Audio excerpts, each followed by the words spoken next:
Age of Arrogance.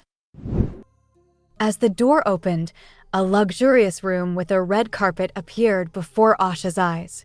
The centerpiece of the luxuriousness was the red-haired handsome man sitting right in the middle. Ah, the brave Marquis Pervaz has arrived. He greeted Asha with a slight bow. It was unclear whether the word brave was meant sarcastically or mockingly, but one thing was for sure, it was definitely not meant as a compliment. May the imperial family be blessed with the utmost glory. I, Asha Pervaz, greet the Crown Prince. Asha calling Carlisle Crown Prince was purely a slip-up. After all, Carlisle had been the Crown Prince for so long. Asha hesitated for a moment, wondering if she should correct her mistake, but she saw a satisfied smirk on Carlisle's lips and decided to keep quiet. That was an excellent choice. Choosing me as your marriage partner under the title Duke of Haven means that you know the news that my Crown Prince status has been revoked, right? I apologize. It's a title that's been on my lips for a long time. I'll be careful from now on. Back when Asha and her party arrived in the capital, he lusted after his father's lover? I heard he broke into the bedroom of the Emperor's favorite concubine. They said the Emperor is a Casanova. It seems like he inherited it from his father. People in the capital sure are lucky. They even have the luxury to lust after someone else's woman. Daily News. Crown Prince Carlisle has been stripped off his position. If it's a title that's stuck on your lips, there's no need to change it. Not until my title becomes Your Majesty the Emperor. Carlisle's lips curled into a cool smile. Just like the songs of the street minstrels, he was indeed a man who seemed to have been chosen by the gods. He must not have had time to take proper care of himself while traveling through the battlefield. But his reddish-brown hair and skin were smooth, and his amber eyes, which were closer to topaz, were filled with dignity. His firm and red lips, tall height, and solid muscular body were also very tempting. And Carlisle, he himself knew very well that his appearance was handsome enough to captivate others. You can't even think of looking down. It would be troublesome if you cling to me without knowing your place. Carlisle tried his best not to make a contemptuous expression and asked jokingly, "Even though we're about to get married, you're staring at me too much from the first meeting. Do you like my appearance that much?" However, Asha's thoughts as she looked at him were completely different from his guess. Asha made up her mind and sat down across from Carlisle as he suggested. "Rather than that, I'm a little envious of your physique. Of course, there is the disadvantage that the bigger you are, the easier it is to become a target, but there is also the strength that comes from physique."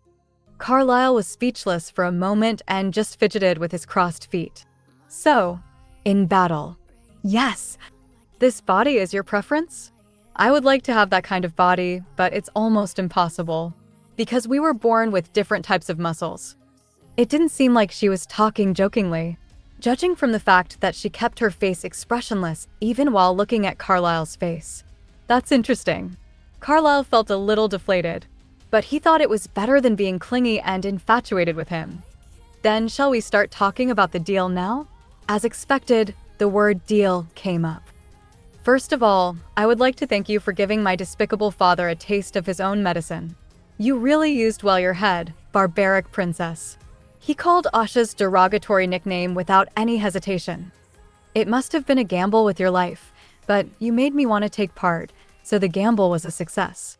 However, this time too, Asha's answer betrayed Carlisle's expectations. "Actually, I would have preferred it if your highness had not agreed. Then I would have just quietly taken the compensation and left." "Do you think my father would have given the compensation willingly?" "Well, with the eyes of the nobles on him, he would have given it. He might also send assassins, but we were planning to run away as soon as we received the compensation." Carlisle, despite being called the desire of all ladies, Asha couldn't hide her subtle displeasure. He found her refreshing, albeit slightly annoying. If you truly believed you could escape, you must be naive. As it is, this situation is the most advantageous. "So, what do you plan to do?" Asha's straight question hung in the air as Carlisle took a teacup. "I'll give you what you want. Anything but being treated as a wife." Despite his words of not being treated as a wife, Asha remained unfazed. Carlisle added with satisfaction, "You were truly willing to risk your life to rebuild Pervaz, and I won't hold back on the financial and material support needed for that." The promise Asha had longed to hear came from Carlisle's mouth, not the Emperor's. But the cautious Asha, before showing any sign of joy, looked sharply at Carlisle and asked, "What do you want from me?" Carlisle smirked, "Don't care what I do in Pervaz. Don't expect me to treat you like a wife, and don't think about siding against me. And when I ask you to, sign the divorce papers without complaining." Not difficult, is it? He genuinely thought the conditions were easy. But Asha didn't easily agree. "What are you going to do in Pervaz? If it's something that will harm Pervaz, it will be difficult for me to agree to the conditions. If you don't agree, where will you get the funds to rebuild Pervaz? If it's going to collapse again, what's the point of rebuilding it? Those filthy peasants of yours can live a little longer." Carlisle said without any intention of erasing the look of contempt and disregard for her and her people. And although she heard the term filthy peasants, Asha couldn't refute and kept her mouth shut. Pervaz was a place where people lived with the sole goal of escaping death for just one more day. So, they needed the strength to hold on for one more day today, no matter what trials awaited them in the future, and the money Carlisle would offer was desperately needed. As Asha remained silent, clenching her jaw tightly, Carlisle spoke as if the previous insult was a joke. "Of course, I don't want to do anything that harms Pervaz. So you, too, help me succeed." "I understand." It was a negotiation Asha couldn't win from the start. So, she had to take the practical option. "You said you wouldn't spare the support needed for the reconstruction, but I want a contract that specifically outlines the contents." "Contract, good. I don't believe in promises made only with words either." Carlisle ordered Lionel to bring paper and pen for the contract, then jokingly said to Asha, "I'm glad I already found something in common with my future wife. We might be a pretty good couple." "A couple who take what they need from each other and part cleanly? Is that what you mean?" "See, we communicate well." Carlisle smiled charmingly. "I look forward to working with you, my wife." A contract that only they would know about. Asha's focus, naturally, was on the part compensating Pervaz. A will support B and Pervaz with the following content: immediate resolution of the current food shortage throughout Pervaz, provision of all necessary seeds for farmland within Pervaz for the duration of the contract, the right to consult with A.S. accompanying medical experts for a period of 2 years, full coverage of the construction of border defense costs. Seeing the dreamlike items listed one by one, Asha's throat tightened. It's a contract with no harm will be done, right? She still didn't know what Carlisle was trying to do, nor how her future would unfold. But nevertheless, this was an opportunity she simply had to seize. Asha signed the bottom of the contract without hesitation. "Asha, what happened?" Decker bursted out, unable to contain his curiosity any longer. The others stare intently, eager for answers. Asha looked around their assigned room before speaking. "I made a deal with the Crown Prince." "A deal?" "Yeah, he'll provide significant financial and material support for Pervaz reconstruction. More than we anticipated." This was good news, but the moment she mentioned the word deal, Decker's expression stiffened. Just because he's the Crown Prince, he won't just give out money for nothing. "Asha, what did you agree to give the Crown Prince in return?" "It's nothing." "What is it?" "Something like being the Crown Prince's accomplice, providing a place for him to conspire, and acting as his wife on paper?" Asha said it nonchalantly, but Decker narrowed his eyes and glared at her. "What is the Crown Prince trying to conspire about?" "To reclaim the Crown Prince's position, of course." "What is this wife on paper role?" "What exactly is that?" "It's exactly what it sounds like. We won't be a married couple in practice, but we'll be married in name and to the outside world. And I can get a divorce when the Crown Prince wants me to." "So, the Crown Prince needs the lawless extraterritorial Pervaz because he has some hidden agenda, and he's using you as an excuse to stay in Pervaz?" "Asha, don't you think that's a big deal? The Crown Prince is going to use you as a shield. The Emperor or the Empress could kill you to get the Crown Prince out of Pervaz." "That's right, my lord. You might get caught in the crossfire between His Majesty the Emperor and His Highness the Crown Prince." and to live as a married couple only on paper and then get a divorce when His Highness the Crown Prince wants it. Then what will happen to my lord? Not only Decker, but Luca and Danilo also spoke worriedly. It was a problem to receive the Emperor's wrath, but as Danilo said, it was also a problem after the divorce from the Crown Prince. No one would not know that Asha and Carlisle's marriage was just a play, and Asha, who had divorced the Crown Prince, would have a hard time getting married to someone else. It wasn't that Asha didn't know that. It was just that it wasn't a big deal to her. It doesn't matter. It doesn't matter? Decker, if I can save Pervaz by selling myself, I can sell myself as many times as it takes. And this time, I sold myself for a pretty good price. Asha, if we go back without getting anything, we'll all die this winter. And I'd rather die fighting the Imperial Knights than starve or freeze to death. Marriage is not even a consideration. Pervaz was on the brink of collapse, so much so that the Lord had to worry about Asha and starvation. Thinking about marriage was a luxury in itself. The Crown Prince promised more support than I thought. He even stamped the contract, so it can't be a lie. If we have that much support. Asha paused for a moment, and a faint smile appeared on her lips as if she was happy. We can get through the winter without anyone starving or freezing to death. We can treat the wounded. We can see the Kiker plains filled with grain. At her words, the party, who had been worried about Asha and trying to dissuade her, stopped. Asha continued, her voice trembling slightly. For that, I would have been willing to offer up my own neck and die. Asha, but... Decker, would you not have done the same? Once again, Decker was left speechless. He could understand Asha's feelings completely.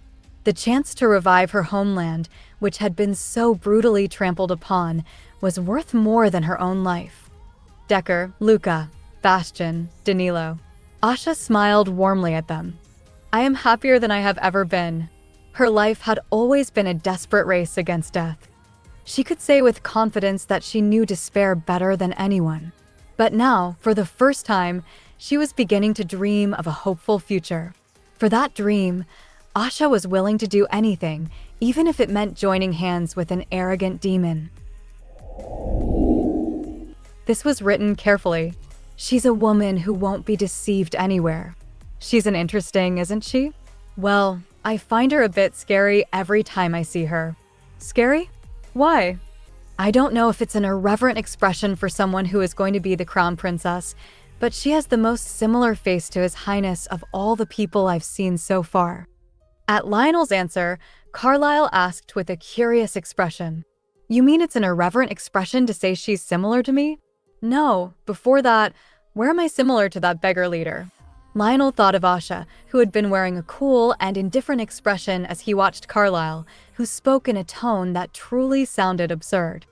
It's the face of someone who has killed many people. What? What the hell is that? If you come after waving your sword for a long time on the battlefield, Your Highness will also have the same expression. An expression that seemed to leave nothing behind. It seemed cold, indifferent, and even crying. Anyway, it was an expression that was not easy to approach. Carlisle only acted like that at that time and quickly hid his expression, but Asha always had that expression.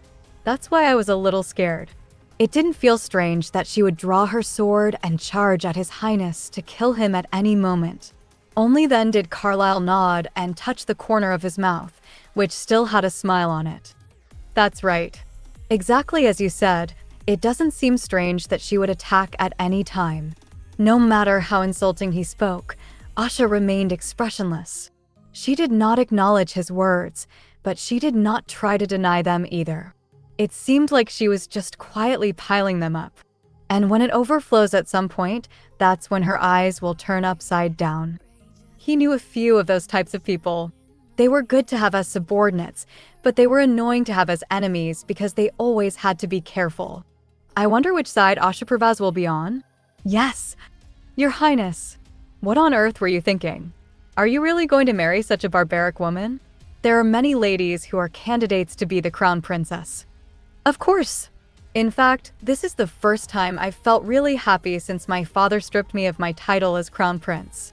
Carlisle couldn't help but chuckle again as he recalled Asha's outsmarting of his father. What don't you like about it? I rather think it's an opportunity given by heaven. It's just for 3 years anyway. Also, when else would I come by such a good opportunity? Opportunity? No. What on earth are you talking about? Carlisle smiled. First of all, the opportunity to get rid of anyone who wants my position. I was driven to the battlefield when I was 15. Because after the death of my mother, my stepmother, the Empress, wished for my death. I fought again and again and survived. Because I was born with God's blessings, my mind filled with the blood of my enemies, the sunlight I gazed upon, and the wine of victory in my mouth. The beautiful god of slaughter. Long live Crown Prince Carlisle, the protector of the empire. Second, on this occasion, people will come to realize my worth. Let's see if my father and Matthews can do a good job this time. Although there was no immediate war, the threat of the demons still remained. Judging from the pattern so far, it was likely that the demons would attack the southern part of the capital within a year. Finally, it wasn't until the third reason that Carlisle's face became serious. Pervaz is the perfect place to secretly grow my strength. Are you sure about this? The Empress' power has grown too much. She's also a dangerous woman to have near my easily swayed father. However, he had left things alone until now because he believed his own crown prince position was secure as long as he didn't die. Confident in his own survival, he saw no need to unnecessarily cause a stir in the imperial family. The people desired a harmonious imperial family, and the imperial family's popularity was quite an important element in ruling the people.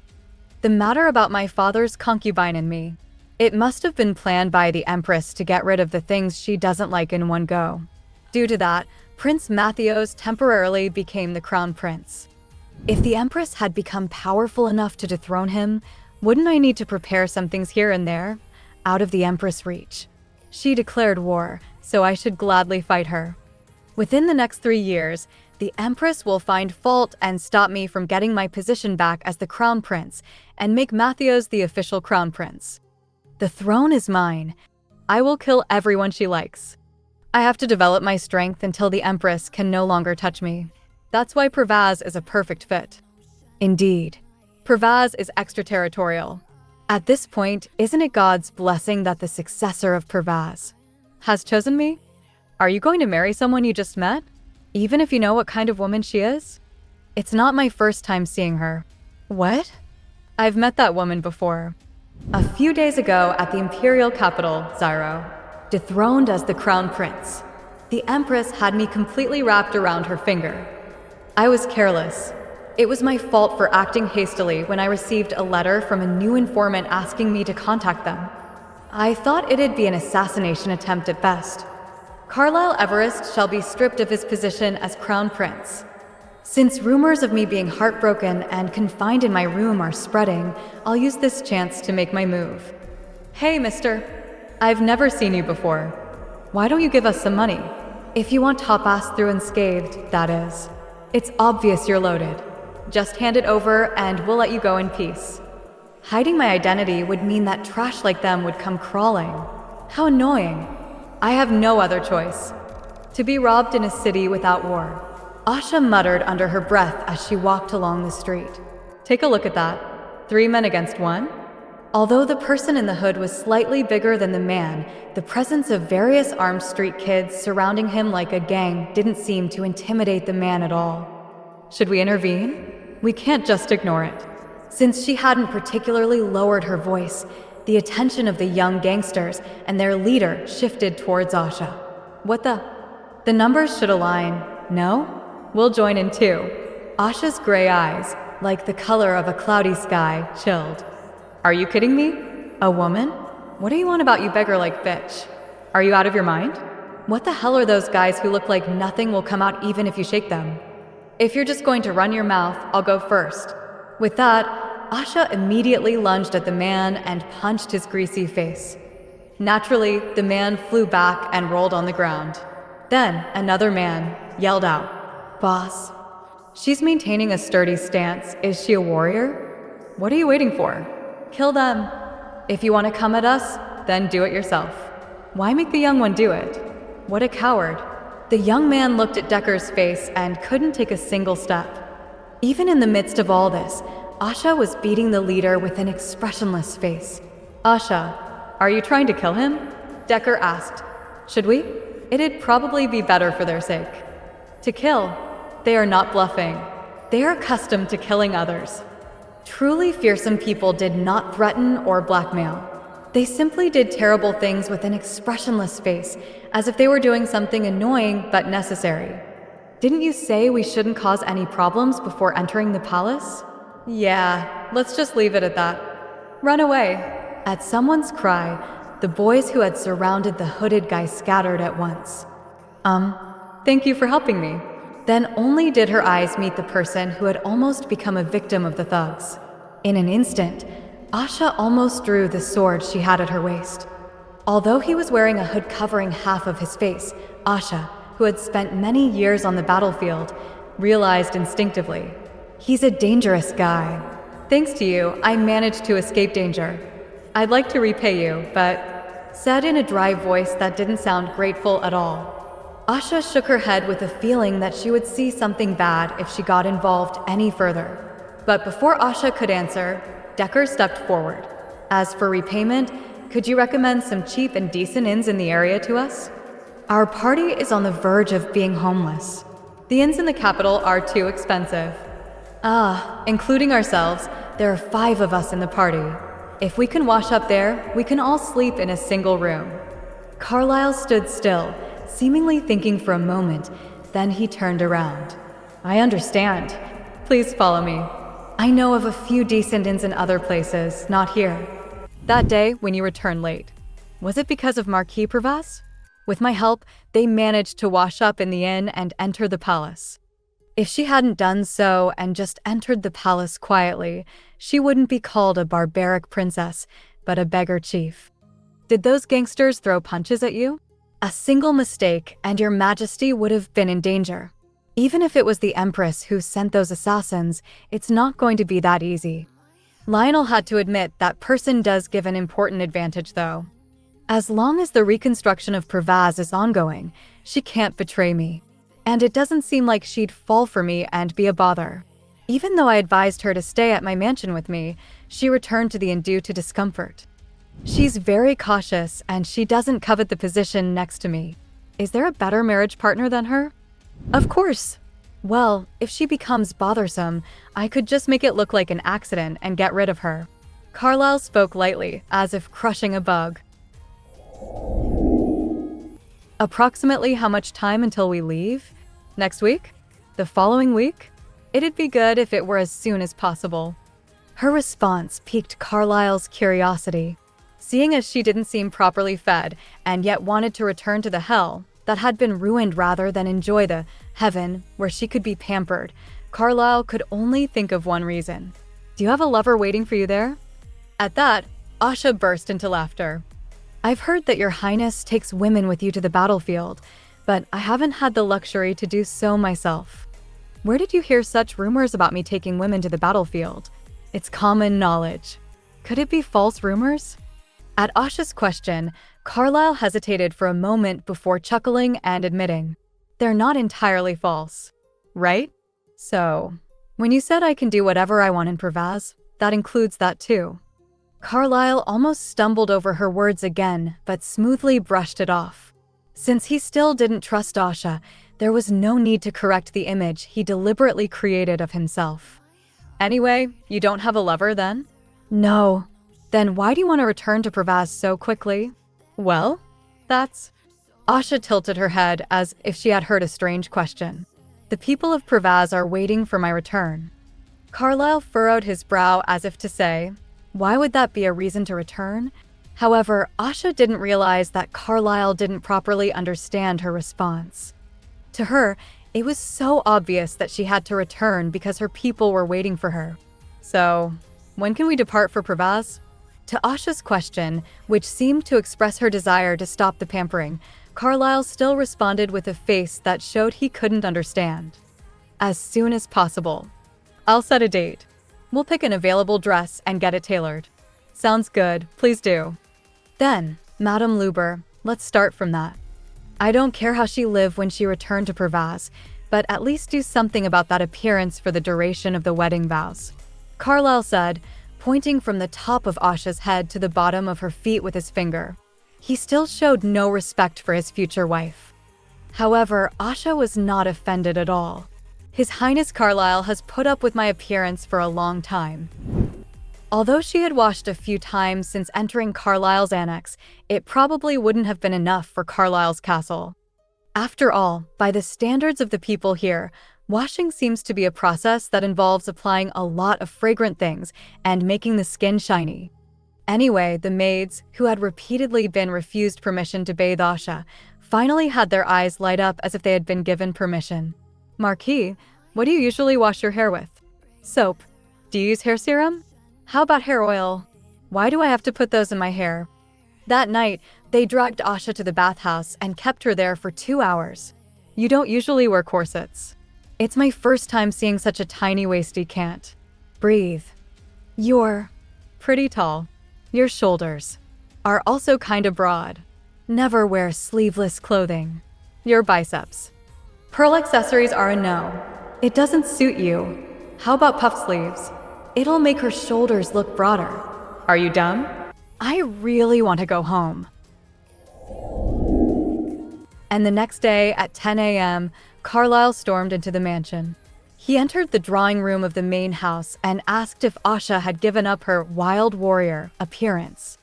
Carlisle crossed his legs and sat down, checking his documents.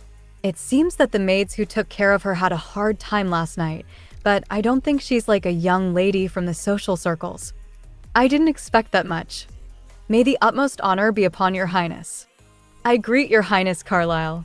Carlisle turned his head at Asha's voice and was speechless for a moment. You're here. Asha's long black hair, which had been tightly braided to her scalp, was now simply rolled up. Her face, which had been massaged by a skilled maid, was now radiant, unlike yesterday when it was simply pale. Her slender neck, which had been hidden under the bulky combat uniform, was revealed. This is beyond expectations, isn't it? Then he turned his gaze towards the maid with a flick of his eyes. I know, she's not good enough for me. Let's just make do for now, Carlisle said, doing his best to hide his admiration beneath his arrogance. In the meantime, Asha, the subject of the evaluation, was thinking that the skirt, which was long enough to drag on the floor, tangled around her legs every time she took a step, slowing her down. And the fact that there was nowhere to put her self-defense dagger made her uneasy. Judging by your expression, you seem to be very uncomfortable. Carlisle also quickly noticed her mood. It's uncomfortable, but... Asha glanced around and whispered in Carlisle's ear. Would you happen to have a self-defense dagger I could borrow? A self-defense dagger? What would you need that for? Carlisle laughed lightly, his neck tickled by Asha's sudden breath. This woman, who had a serious face but made funny noises, did not disappoint him this time either. There could be assassins among the maids coming from the imperial palace. I tried to bring my sword, but the maids said no. So, you're saying that you're going to deal with the assassins yourself while I'm sitting here? In that outfit? Yes. Asha replied hesitantly, with a look on her face that said she didn't understand what Carlisle was asking. Carlisle chuckled again. Let me ask you again. Do you think there is a fool who would attack the fiancé of Carlisle Everist, the sword of the Empire, who was born with the blessing of the god of Waragwilis and protects the southern part of the Empire? Asha looked at Carlisle, who was praising himself, and thought that the nobles were really thick-skinned.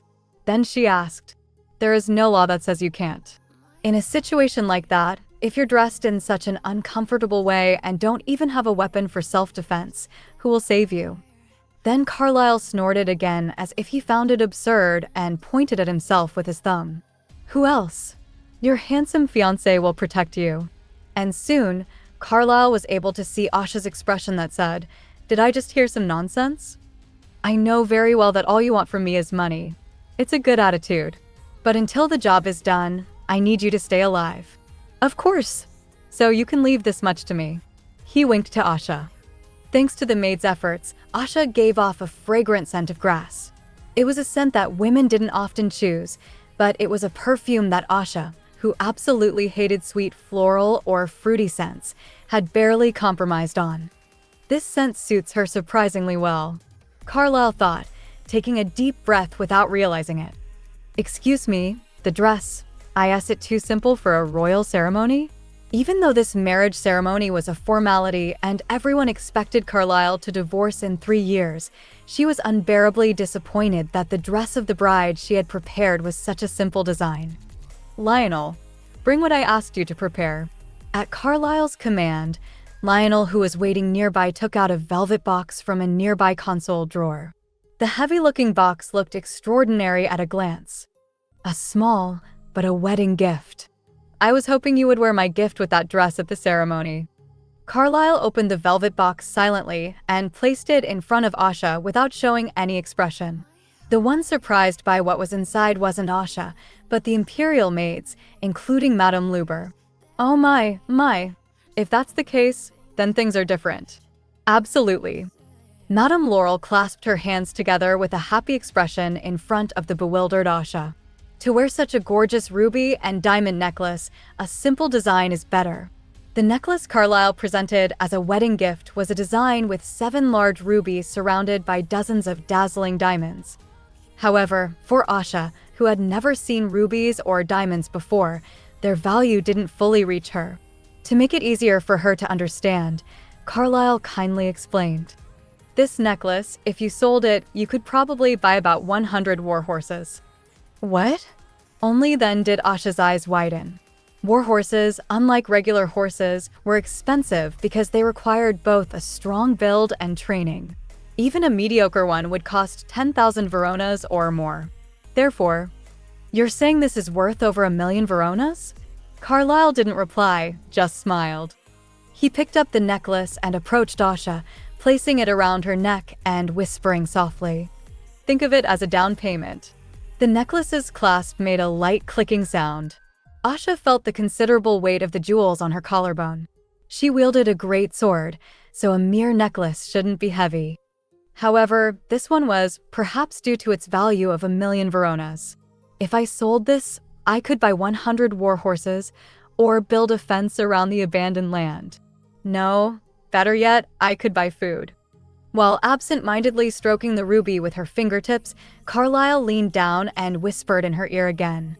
I can guess what you're thinking, but I'd prefer it if you sold it last, even if it is a wedding gift. Asha snapped back to reality. Are you really giving this to me? Why? Are you worried I'll take it back later? Carlisle thought the fiery ruby looked perfect with Asha's pale skin and dark hair. When he first saw Asha properly, he had the sudden thought that this necklace would suit her, as if she had come to bury the winter of the north. So Carlisle had picked up the expensive necklace without much thought. The necklace seems to have found its owner. It looks good on you. Carlisle flicked Asha's cheek with his fingertip and turned to call Madame Luber. Alter the dress as quickly as possible. The ceremony is only 10 days away. Yes! I will make it fit perfectly, as if it was originally made for Marquis Pervaz. Asha watched Carlisle's back as he left. Her cheek where he had touched it felt a little tingly. What is this? Why is my heartbeat getting faster? It's only natural for His Highness Carlisle, the commander of war, to have hands like a warrior. This necklace. War horse. I can buy a war horse.